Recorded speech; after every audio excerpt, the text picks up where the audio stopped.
ये सक्सेस आपके दुश्मन बन सकती है। एक सच्चाई, एक ट्रुथ जो शायद आपके टीचर्स भी पूरी तरह से नहीं बताते। तो क्या मैं आपको डरा रहा हूं? पैशन की वजह से और मेहनत करने के लिए तैयार रहें। 4-5 घंटे 6 घंटे आप मेहनत करना शुरुआत करें।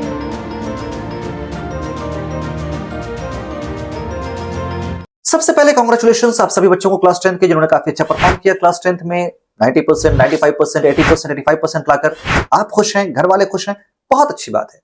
लेकिन ये सक्सेस आपके दुश्मन बन सकती है अगर आपने एक डिसीजन गलत लिया तो। एक सच्चाई, एक ट्रुथ जो शायद आपके टीचर्स भी पूरी तरह से नहीं बताते, आपके कोचिंग इंस्टीट्यूट्स में नहीं बताया जाता और आप इन्फ्लुएंस होकर शायद गलत कदम ले लेते हैं। क्लास 10th और क्लास 11th का डिफरेंस। क्लास 10th फिजिक्स क्या था? Minute formula, Ohm's law, V equal to IR। Class 9th में V equal to U plus AT, distance, displacement. Class 11th का सिलेबस वॉर जोन है, जहां पे एक स्टोरी बुक की तरफ क्लास 9 10 पढ़ रहे थे, क्लास 11th एक वॉर जोन की तरफ पढ़ेंगे। सिलेबस 10x नहीं 100x बढ़ने वाला है। यहां वेक्टर, कैलकुलस, ये सारी चीजें अप्लाई होने वाली है। यानी कि जो चीजें आप रट रहे थे, याद कर रहे थे, यहां एप्लीकेशंस आपको पढ़ने हैं। सबसे बड़ा दुश्मन है वेक्टर, सबसे बड़ा दुश्मन है कैलकुलस, सबसे बड़ी प्रॉब्लम जो क्रिएट होने वाली है वो मैथमेटिकल टूल्स का यूज।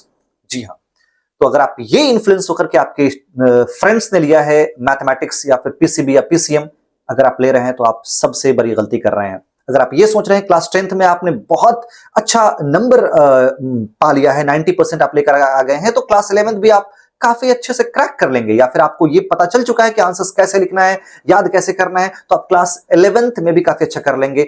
ऐसा बिल्कुल भी नहीं है। क्लास 11th की शुरुआत के फर्स्ट टेस्ट में बहुत सारे बच्चे फेल होते हैं।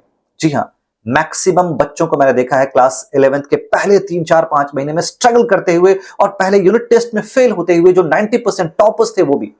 ऐसा क्यों? देखिए, फिजिक्स अगर एक बुक है और तो फिजिक्स में लोग फेल नहीं होते। लोग फिजिक्स के लैंग्वेज, मैथमेटिक्स की वजह से फेल होते हैं फिजिक्स में।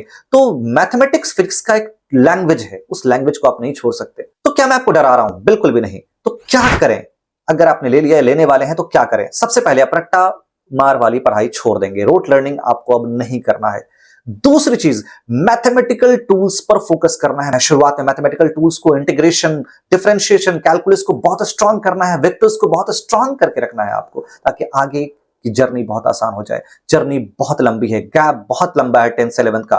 तो इन्फ्लुएंस होकर नहीं, पैशन की वजह से और मेहनत करने के लिए तैयार रहें, तब आप क्लास 11th में फिजिक्स लेंगे या फिर आप पीसीबी या पीसीएम लेंगे।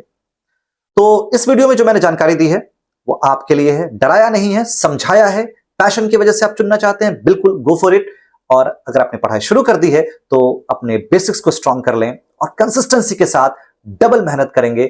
जहां आप 1-2 घंटे पढ़ रहे थे, वहां आप 4-5 घंटे 6 घंटे आप मेहनत करना शुरुआत करें और ये जर्नी बहुत आसान हो जाएगी। आप कमेंट बॉक्स में मुझे बताएंगे आपने क्या लिया है, पीसीबी लिया, पीसीएम लिया, कौन सी स्ट्रीम आपने चुनी है और आपको कौन सी प्रॉब्लम्स फेस करने को मिल रही है। तो अगर आप चाहते हैं कि बेसिक मैथमेटिक्स को मैं क्लास लेकर आऊं जो कि बिल्कुल ही लो लेवल बच्चों के लिए, जिनका एवरेज बच्चों के लिए, जिनका स्ट्रांग उतना नहीं है, उनको बहुत आसान शब्दों में बता पाऊं मैथमेटिकल टूल्स के बारे में, बेसिक मैथ्स के बारे में, तो आप कमेंट करके जरूर बताएंगे।